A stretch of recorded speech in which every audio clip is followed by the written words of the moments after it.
Okay, hello everyone. Welcome to beautiful Southern California and the 4th annual Rare Patient Advocacy Summit.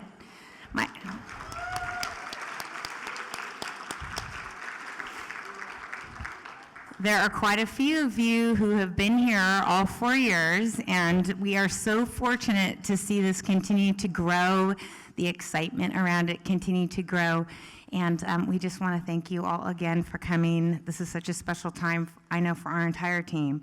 And everyone works really hard to make it special for you all. And so we're just really thrilled that you're here.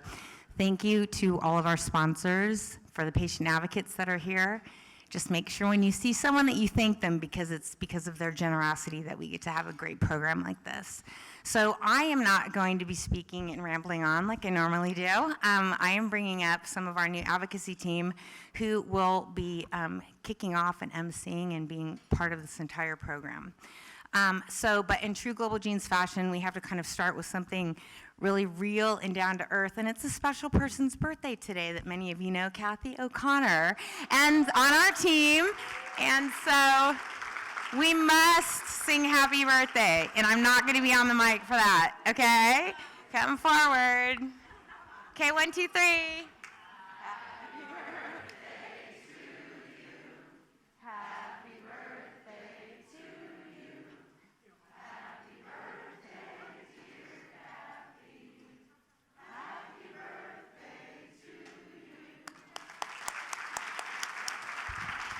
The big one is next year. So without further ado, we're excited for the entire program today. We have a very special person also kicking off the event. But I'm going to welcome to the stage our new VP of Patient Advocacy, Kim Kilborn.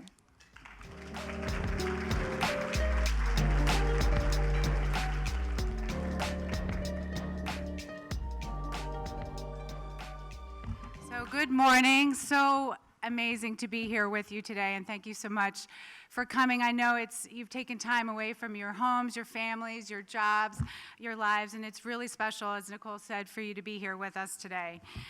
We have joining us more than 400 patient advocates and sponsors from across 120 rare disease communities. We have people joining us from 40 states across the country and 6 different countries, including the United States, the UK, Brazil, Germany, Pakistan, Canada. So truly a global event that's bringing advocates together and connecting us all here today. But we know there are so many people to thank for helping us put together this fantastic program. I'd like to thank our Patient Summit Advisory Team, and I'll just name everyone. If you're here, please shout out. So Pat Furlong, Deb Garrity, Barbara Lavery, Danny Levine, Brad Margus, Maureen MacArthur-Hart, Megan O'Boyle, Lisa Schill, Matt Wilsey, and Wendy White. Please help me thank them for helping put together just a fantastic program for you today.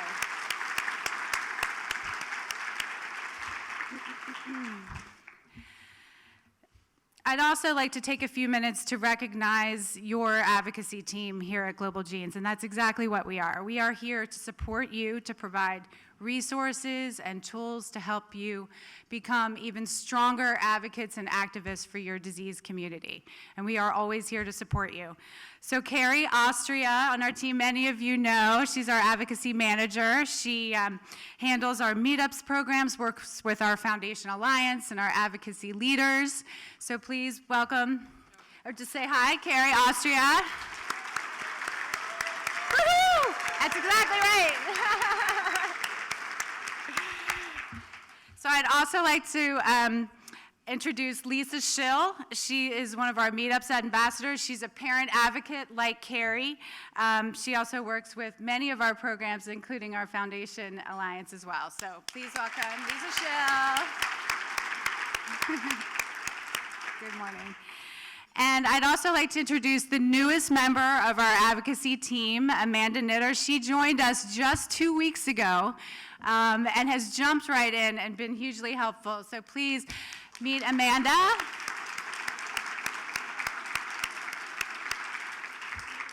So I just encourage everyone to take a minute to make sure you talk with each member of our team and just talk with them about your needs. We want to hear from you, hear what is going on within your rare disease community, and share and connect. So thank you. In addition to our wonderful advocacy team, we also have some terrific support from across the entire Global Gene staff. That's our event staff, our marketing team, our operations team. Everyone has come together to help put this meeting and conference together, and we couldn't do it without the entire team. So I just want to recognize everyone from across Global Genes for helping us put together this program today. So all the staff, please make sure you connect with them. So with that, I am so pleased, and we are so lucky to have with us today Orange County's own Bonner Paddock. He's an athlete, an author, adventurer, patient advocate. He has summited Mount Kilimanjaro and earned an elite triathlete title of the Kona Ironman. All of this while living with cerebral palsy. Bonner will inspire us this morning with his remarkable journey, show us that we can all conquer our own challenges and embrace every moment of life, every minute. Please help me this morning to welcome Bonner Paddock.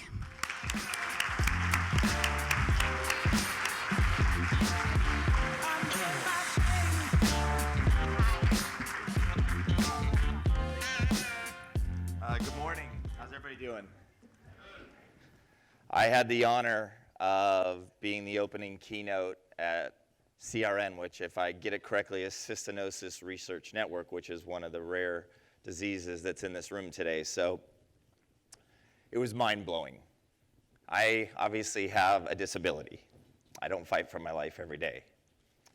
So when I come and talk to a group like this, for me, I understand a little bit more the harshness of this world, but also the amazingness that comes through some incredible challenges that I know all of you are tasked with every single day. And I can never truly understand or walk a mile in your shoes. But what I do go out and talk about all over the world, and what I'm going to share with you today, is literally in the complexities and the harshness of life and this world. I went through an interesting journey of 30 years living a life one way in secret, and the last 10 years living it in a much different world. My world.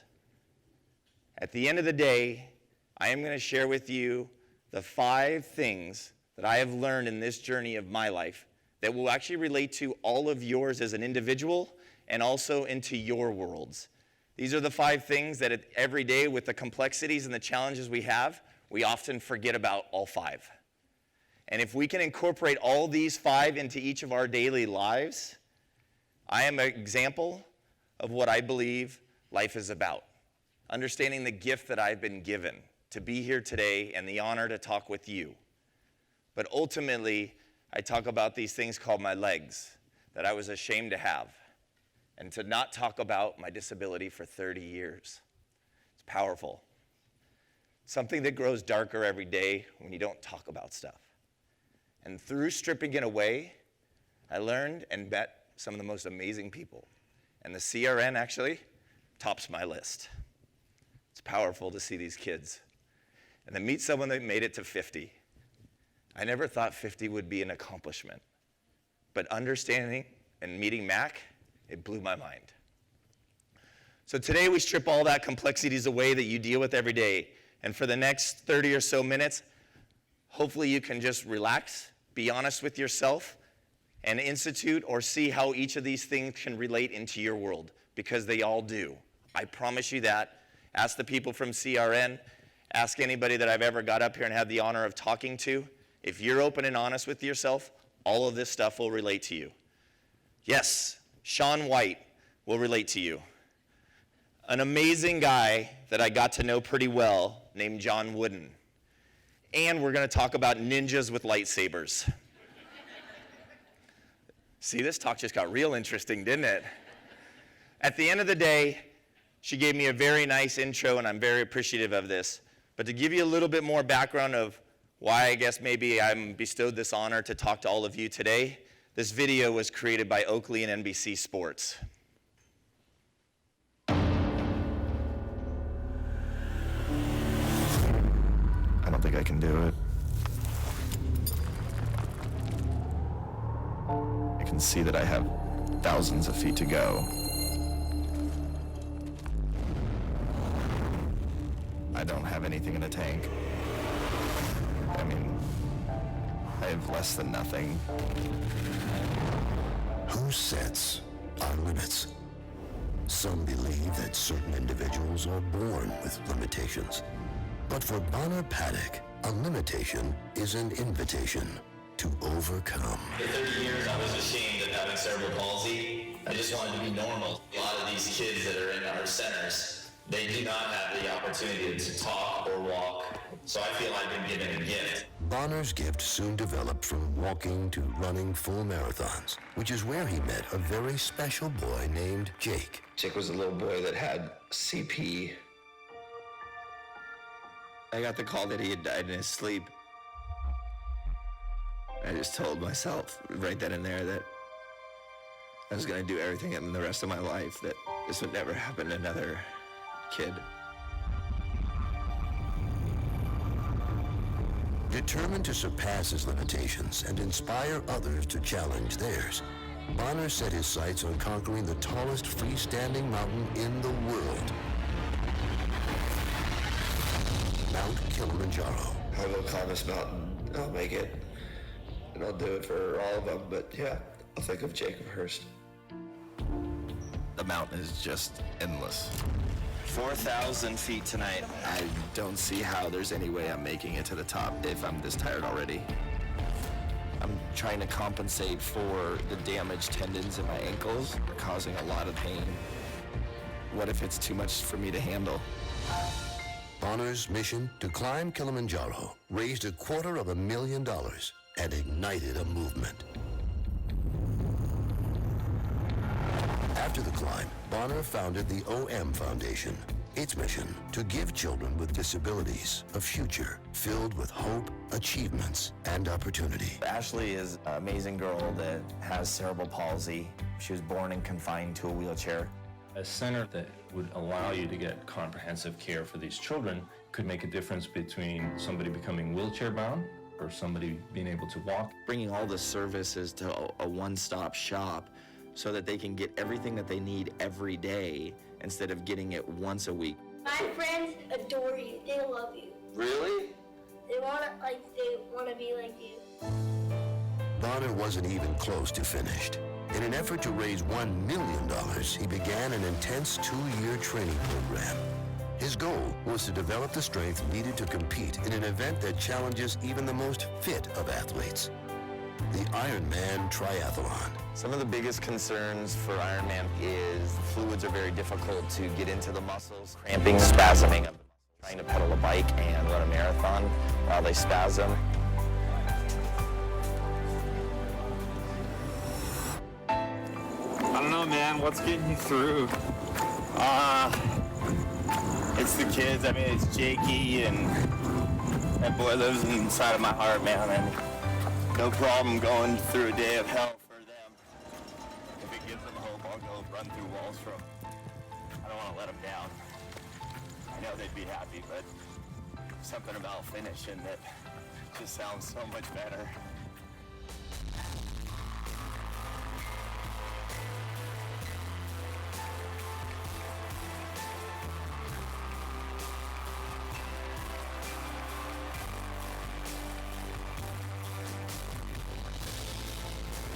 After becoming the first person with cerebral palsy to summit Mount Kilimanjaro unassisted, and the first with CP to complete the Ironman World Championships in Kona, Bonner Paddock has exceeded his limitations. Who sets our limits? For the children of the OM Foundation, there are no limits.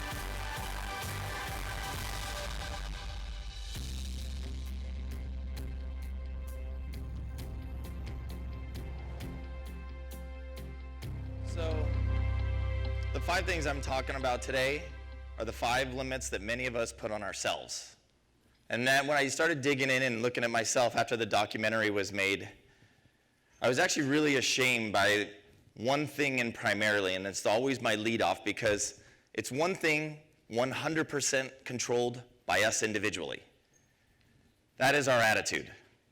And for 30 years, my attitude sucked.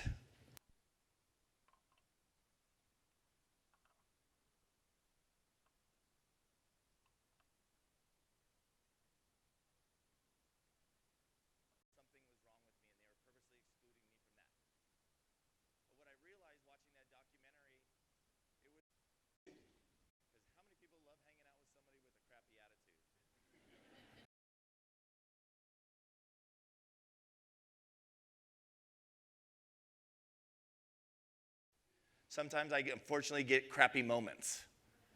And then now I work every day to have less and less of those moments and shorter of those time frames. And I love this old cartoon that really sums it up well because I think we would all love to send it to somebody. When I say the word bad attitude, someone in your life, in your world, pops in your mind, somebody's name, right? By the way, if someone's name didn't pop in there, it might be you, so you might be a little worried. But what I really started learning about myself, except that I was deeply ashamed of how my attitude was climbing Kilimanjaro, I had to dig in and understand more and more of it because that truly was what I felt was the nucleus of where all of my challenges lie. And I dug in, and there's basically 4 basic attitudes or personalities. There's the pessimist that complains about the wind. I would say that I was a pessimist for over 30 years. Then there's the optimist, always expects it to change. People think I'm maybe an optimist. I am definitely not an optimist. And then the realist adjusts the sails. Now, the last one is delusional. There's many people that would say probably delusional might be in my memory bank as well, going and trying those crazy adventures on the mountain and Ironman. But here's the basic thing that I can always relate to it. I was a pessimist. And if you don't expect much going into business meetings or something in your personal life, if your husband or wife, if you've had a fight and you're like, man, I am dreading going and talking with them because nothing's going to happen, guess what? Nothing's going to happen. And in business, I would walk into meetings, and have we all had appointments or meetings where we're like, I don't even understand why I have to go to this thing. I am so busy. I got so many other things to do. This is going to be a challenge. This is a waste of my time. Guess what? It totally will be going in with that mindset. I promise you that. Then there's the optimism. The optimist sometimes is not a great idea. I don't think all of us in this room is going to catch that elephant coming over on the trapeze. So how many times do we go the opposite way of pessimists and we say things that there's no chance it's ever going to happen? Now, I grew up in sales and marketing. I'm the senior vice president of marketing for a company called Young's Market Company. It's a big liquor distributor. Now, leading up to that, I worked for ADP and Cintas. And let me tell you, I promised many accounts things that I had no chance I was going to deliver just to get the sale. And at the end of the day, it always came back and bit me in the butt. Guaranteed. So optimism sometimes is not the best thing. Then there's the delusionals. Try to avoid being in this area as much as possible. Nothing good comes out of it. But then it gets to the realists. And at the end of the day, the realists are the only people that know what's going on, right?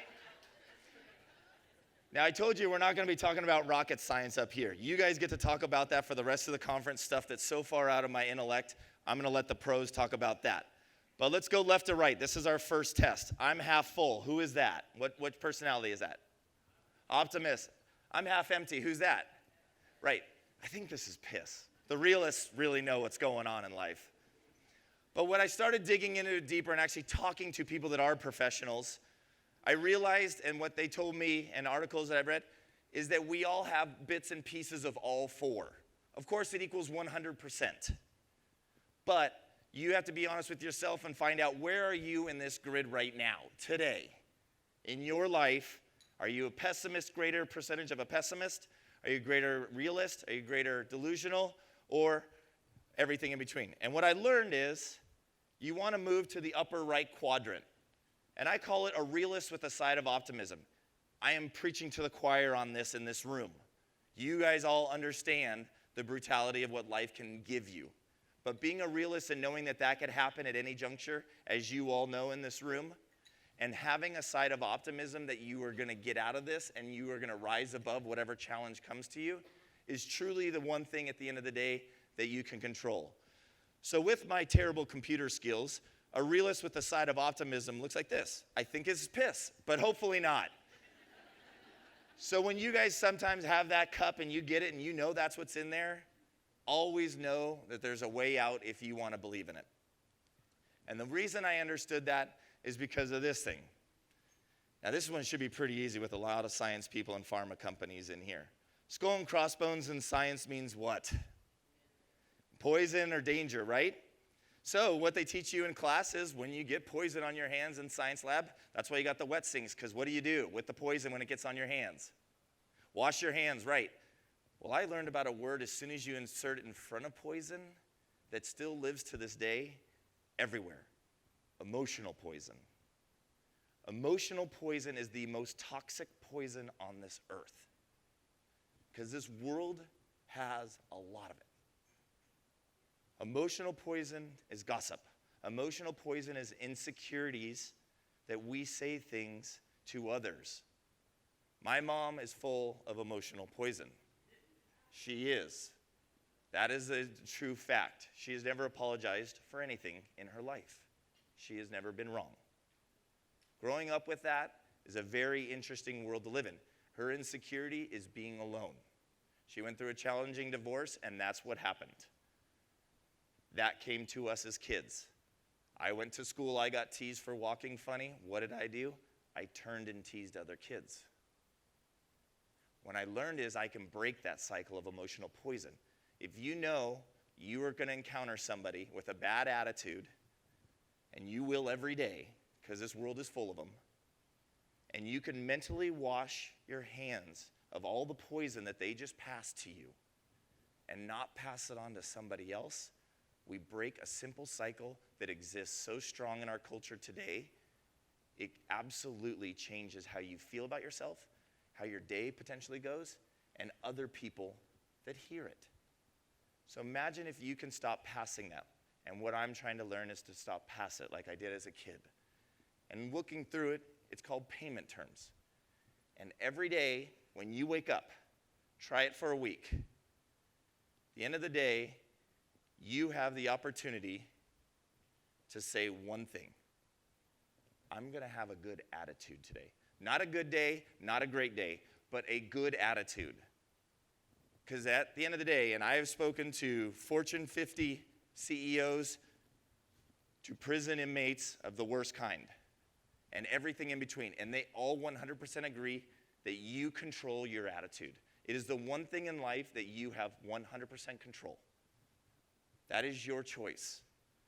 And if you say, I'm going to have a good attitude no matter what happens to you during that day, that is the best thing that you can do every single day. And guess what? The side effect is life becomes a lot better. And you start to get happier. Because I was that person. I was that kid. The second thing I love to talk about is the mask. The mask is where you got to start becoming the ninja with a lightsaber. Because you start reading people extremely fast. And the masks that people wear all day, sometimes every day, including some of my family members, are these. And I used to wear them great. My number one mask was fear. For 30 years not talking about having CP, I was in fear that people would learn that I had CP and judge me instantly and not like me. That's what I made up in my head, so I wore that mask of fear. The second mask that I wore the most was anger. My parents got divorced early on. I didn't know how to deal with my CP, so guess what I did? I started blaming them. So I held up a lot of anger at other folks for things that happened to me that they didn't do. And lastly, jealousy. I was jealous of all the kids that got picked first and were on the sports teams and were the popular people. I wasn't, so I was jealous of them. I pretty much had them all in there. And the sadness one was always called as Bonner Island.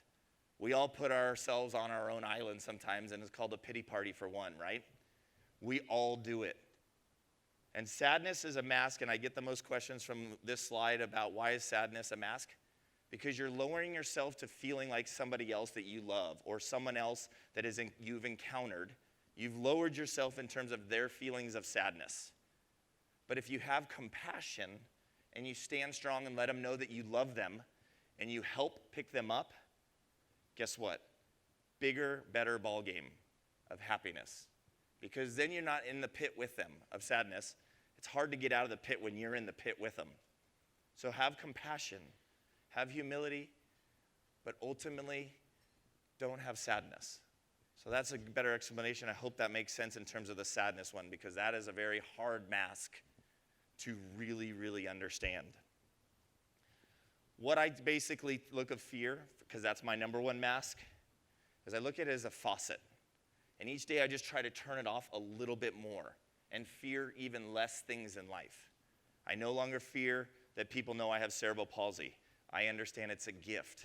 It's the amazing gift that I've been given. If I didn't have CP, I would not be standing here today. I promise you that. And every day that I turn it off a little bit more, I open up this crazy thing called love. Because the opposite of fear, which is 85% of the world lives in fear and makes fear-based decisions, that's a fact. If you don't believe me, watch the news. Tell me what percentage is fear-based media. They're a business, big business, folks. Big business. And I'm in marketing, head of marketing. I buy a ton of media. I have done all the studies. I know that they don't market to the 15% of the world, which is love. Because anybody that markets to the 15%, you're going to go out of business. But if you can market to the 85% of the world, now you've hit the big time. And if you don't, again, watch news tonight.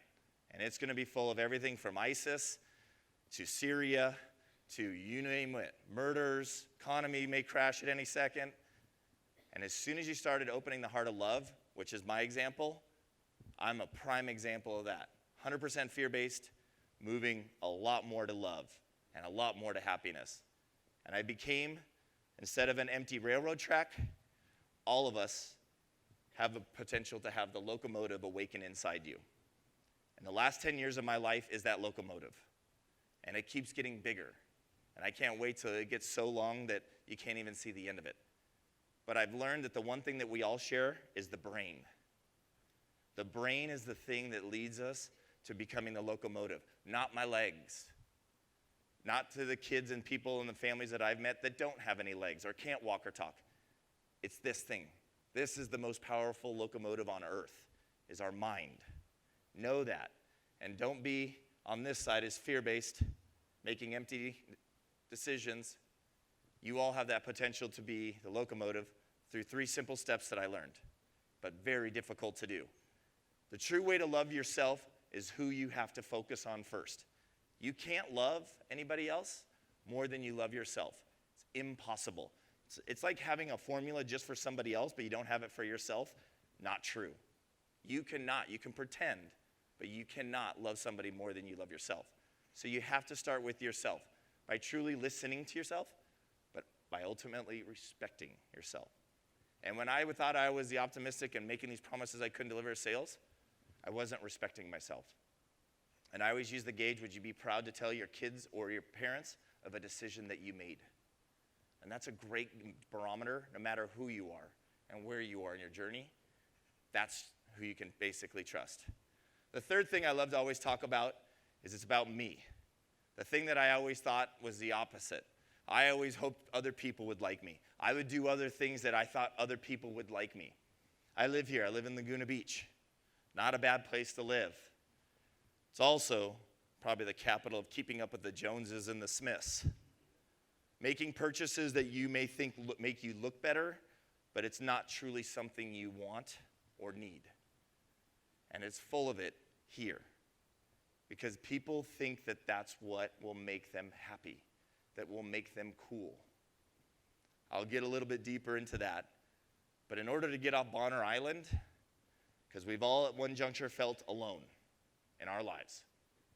And when I'm on Bonner Island, which is very limited now, I understand that I am the only person I am stuck with for the rest of my life. People will come and go, parents, kids, best friends, everything will come and go. You are stuck with yourself, and I am stuck with me for the rest of my life. And when I started understanding that, why would I go and please other people at sometimes my detriment? Instead, I give myself a hug and continue to love myself so that I can then begin to share the love with other people. Because when I grew up, I was the I in team. It's hidden in the a-hole. All the doctors and everything here, this is revolutionary. I just want to let you know, there is an I in team. And I was that person. I was that person for almost 30 years. Don't be the I in team. You can control that. When I got a goal scored on me growing up, I used to kick the dirt, pull on the net, kick the post, cry. That was me. That's why I didn't have many friends, because of my attitude. Not because I wasn't that good. It's because of my crappy attitude. I was the I in team, and now I understand I won't be the I in team anymore, because that's all I can control. And the person that gave me that great lesson was a person that taught me about hope. Obviously, going over to Kilimanjaro, it's in Tanzania, Africa. I am an Orange County kid. A little bit different in Tanzania when I got there. Way over my head in what I took on as a challenge. I was still learning who I was. Had no comfortable conversations to have with people about CP, except I would almost throw up that I had CP and I didn't know what to say after that, because I'd get the most blank stares. At the end of the day, though, I didn't know that I always had hope. And as you all know in this room, hope is the one thing you can take away from somebody. And if you don't believe me, look at ISIS. Those are people full of no hope. That is all they've got. But you can also give hope. You can give yourself and other people hope. And I know that's why you're all here today. And every time I go to Africa, you'll get to see why I understand what that is.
This is Juliana. She is 16 in this picture.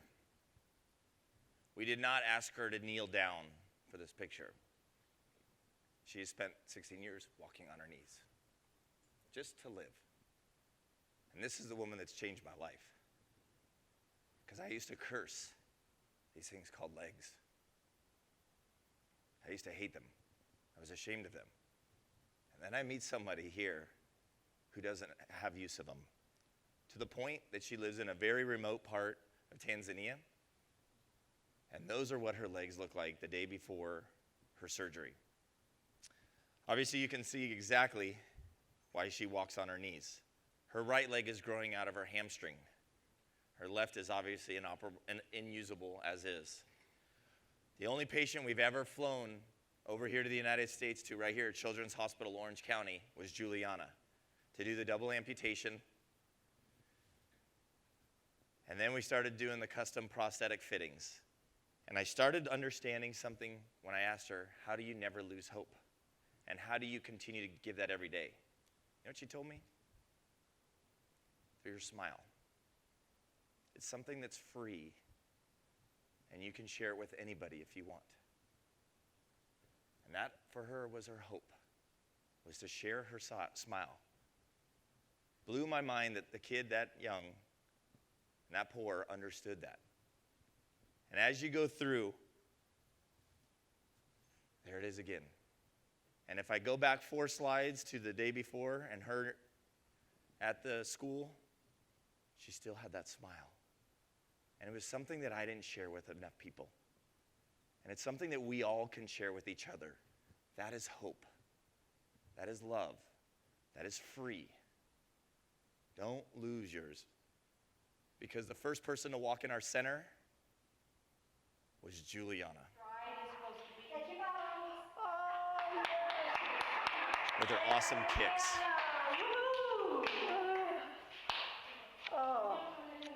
What's your daughter's name? Kim. Wait till Kim sees this video. Kim is gonna go, woo! No, do you know what Sally Jane's? Sally Jane and... What's her daughter?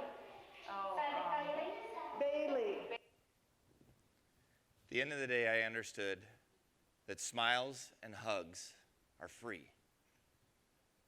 And those that know me, just, you know, I'm a hugger. And if you come see me afterwards, you're getting a hug, so just get ready. But most people say, you maybe are trying to change the world, and people in this room are changing the world. But always look at it as your world. All of our worlds are right now colliding in this room for a reason. There is a reason that I have this honor to be here today. I'm not sure I'll learn it today, except other times when I walked out of CRN, I was an emotional wreck. I just thought it was so powerful. At the end of the day, you can give your world a hug all day long, and you can give them smiles. Because Cody here figured this out 30 years before I did. And I'm going to show you this picture and the next picture. This is another difficult test. I know they're very hard that I'm giving out today. But what are the similarities that you see in these two pictures? Shout them out. Smile. We got good learners. We got smart people in this room. Anybody see a dog? No? Okay. But we started seeing these amazing things that all of us have. Another gift that I knew I had, but forgot for 30 years. And now be honest with yourself what the first words come to your mind when you see these two pictures. Why do we focus on the things that are different than us instead of embracing and loving the amazing things that we all have? And why would we ever want to do anything to take those smiles away or hope? But this world is a chance for us to keep it hope.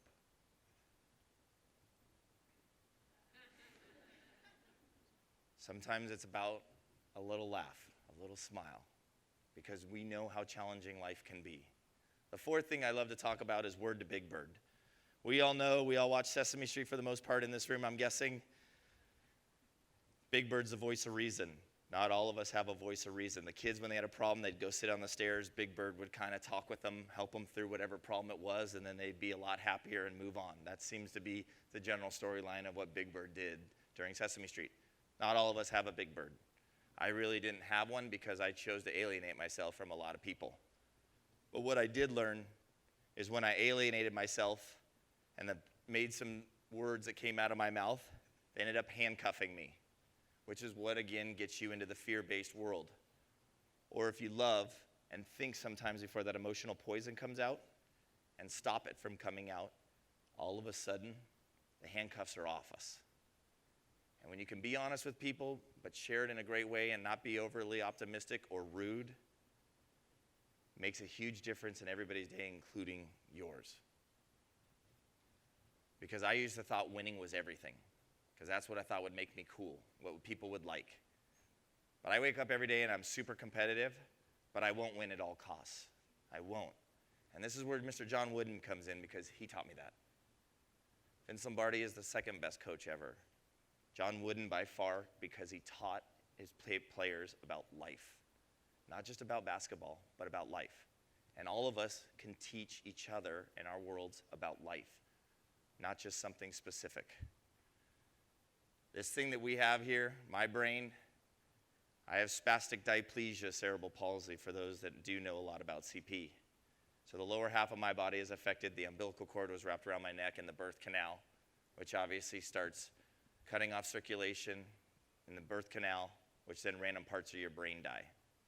But most kids, as you know, and most people that have CP have much more severe case.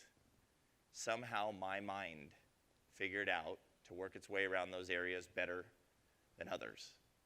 And I realized my gift is now to continue to share that, whether it's to destroy all labels and stereotypes, or to continue to raise awareness for those that can't talk. And the way I did it is installed an excuses and whines counter in my brain. And I count all my excuses and whines every single day. And I would challenge you for the next 3 days to try to cut all your excuses and whines in half from the day before. And I have never made it to 0. But just in case you're not sure what an excuse or a whine is, here's the biggest ones. I'm too weak, too slow, too big. I ate too much for breakfast. Got a headache. It's raining. My dog is sick. I can't right now. I'm not inspired. Makes me smell bad. I'm allergic to stuff. I'm fat. I'm thin. It's too hot. I'm not right. I've got shin splints, headache. I'm distracted. I'm exerting myself too much. I'd love to really, but I can't. I just can't. My favorite show is on. I got a case of the Monday, the Tuesday, the Wednesday. I don't want to do this. I'm gonna do something else. After New Year's. Next week. Might make a mistake. Got homework. I feel bloated. I have gas. I got a hot date. My coach hates me. Mom won't let me. I bruise easily. It's too dark. It's too cold. My blister hurts. This is dangerous. Sorry, I don't have a bike. I didn't get enough sleep. My tummy hurts. It's not in my jeans. I don't want to look all tired out. I need a better coach. I don't like getting tackled. I have a stomachache. I'm not the athletic type. I want to get sweaty. I have better things to do. I don't want to slow you down. I have to do this. As soon as I get a promotion, I think I'll sit this one out. And my feet hurt. And when you put on your ninja and you pull out your lightsaber, you're so good you know your top 3 that break your 0 every day. And the number 1 that breaks mine every single day is my feet hurt. Because I know every time my body stiffens up at night, so every time I know I'm going to come out of bed, as soon as my feet hit that floor, there's going to be some awesome pain rolling through them, right up through my body. But I know it. And if I prepare myself and be real about what it is, I'm going to embrace it and do everything I can to move over it. Because at the end of the day, Cody taught us there is no excuse in this world that's valid for anything. Own any challenges that you have, apologize, and move forward. Because life is too short, as many of you know in this room. And I saw it with Jakey. And I understand now that life is never going to be worth hurting anybody and potentially not talking to someone, which I stopped talking to my parents. And luckily, I was given the opportunity to reconnect with them. And if you have anybody in your life like that, reach out, because life is too short. And the final thing I'll leave you with, of the 5, is the thing called cool versus awesome. Growing up, I wanted to be popular. I wanted the cute girls to like me. That didn't happen. What I learned in growing up here in Orange County also, cool is anything that you can buy with money. But awesome takes practice. And when people come up to me, the thing that I take the greatest honor to is when people say, what you're doing is amazing, or what you did is awesome. I know, and I take it to heart, that is something that I worked very hard at. And all of us can be awesome. We all have that potential. Don't forget it. But don't try to be cool. Because I tried to be cool in school. When I got teased, I teased other people. Because I thought that would make me cool and popular.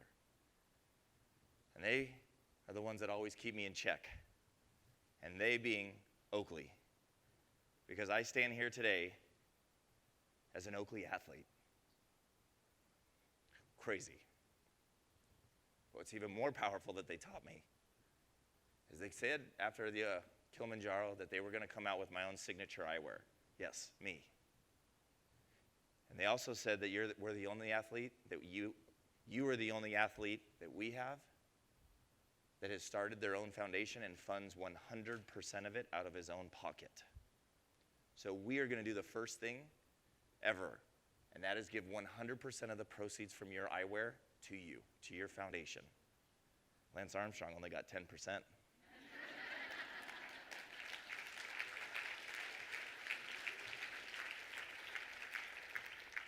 It's an honor. It is something that I thought Oakley brand was cool. But what I've learned about the Oakley family is they are awesome.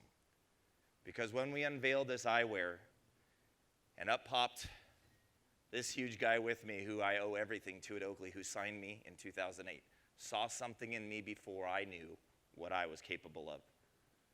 And at the eyewear, he said, why do you love Oakley and everything so much? And I said, because they've always treated me like Shaun White, which is their largest athlete in popularity. And he grabbed the microphone from me, and I don't know if there's any kids in here, but he grabbed the microphone from me, and he literally said word for word, he goes, Shaun White didn't fucking do Iron Man. There I was, even that day, still comparing myself to other people. Don't compare yourself to other people. Be the best that you possibly can be, because that's all you can do. Don't try to be like others. Try to be like you, the best version of you. That's what I wake up every day trying to do. And that Oakley or any of these other companies have seen it is exactly all the validation that I need, that I am on the road to becoming the best person I could ever be. And that locomotive lies in all of us. You can make up all the excuses and everything else that you want to say why you're not going to be, because I did for 30 years. But when you stop making those is when that thing awakens, and it's awesome what you can do in life. Because then you see the trickle-down effect. And all of a sudden you start changing amazing lives or teaching an entire government of a country how to help their disabled kids. And that's what we're doing in Tanzania. All started by the acceptance by one family and the death of their son. And taking the greatest tragedies on earth and turning them into a positive is exactly what this is. That our doctor, Dr. Minian, Afshin Minian, on the right, did an exam of this boy on our last day leaving Tanzania on our last trip. And that is his bone growing out of his skin from a previous amputation, because the doctors didn't know you needed to cut off all the burned skin. So when he hit puberty, that bone for 1.5 years started growing out of his incision. I can't understand what that would feel like, but it's got to be brutal. No wound care, no padding, no bandages. Stayed exposed for 1.5 years. And the kindness and the generosity of all these doctors that went over from the 3 hospitals literally had just taught those doctors better surgical techniques. So for $60, we sent him back over to the hospital to get his amputation redone by empowering their own people to become even better. That's the greatest gifts that all of us in this room can do in our world, is empower others to become their best. And now there's doctors over there that can treat these kids even better. The gift of giving that thing called a smile back to Pray Good is powerful, to give him hope. That is what we all have in us. And I know you're here to share it this next 2 to 3 days. Because when I figured this quote out, it is the happiest I've ever been, which has led to the most success I've ever had in life. It's success does not lead to happiness, folks. Happiness leads to success.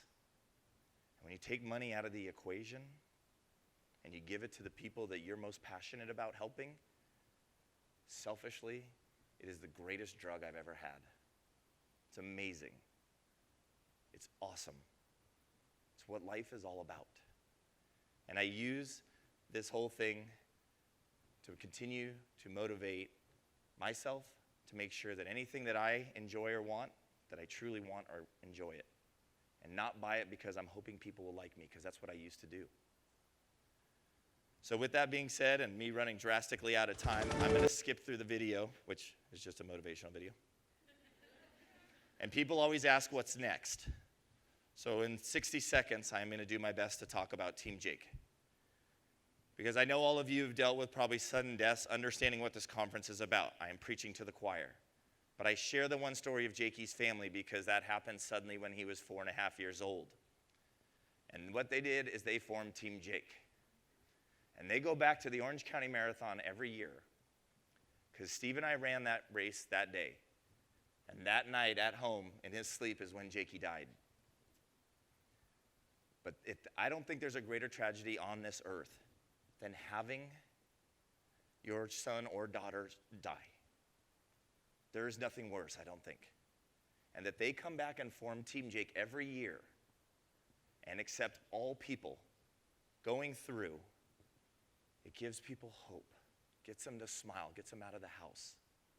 And that's the amazing power of that.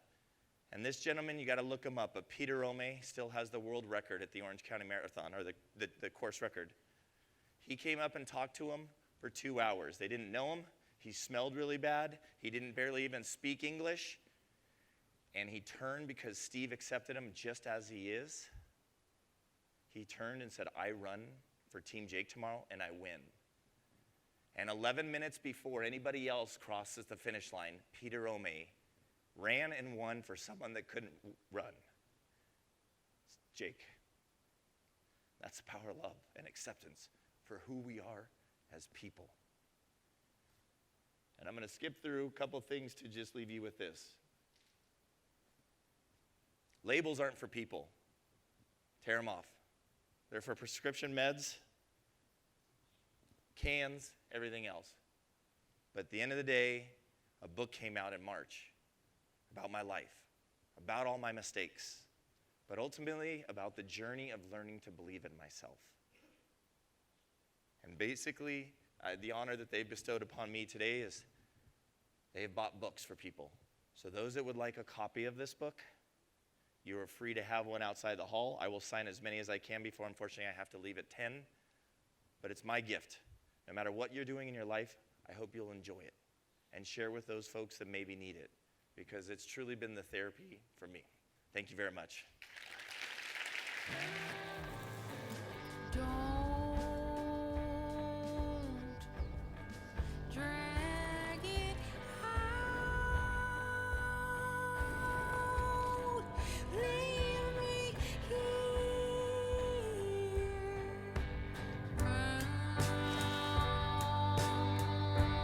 Mountains are steep. What an amazingly tough act to follow. Absolutely. I'm always so inspired when I hear Bonner speak from the heart and share his messages of hope and smiles and inspiration and just helping us really think through and embrace every day. And we're so lucky to have him here.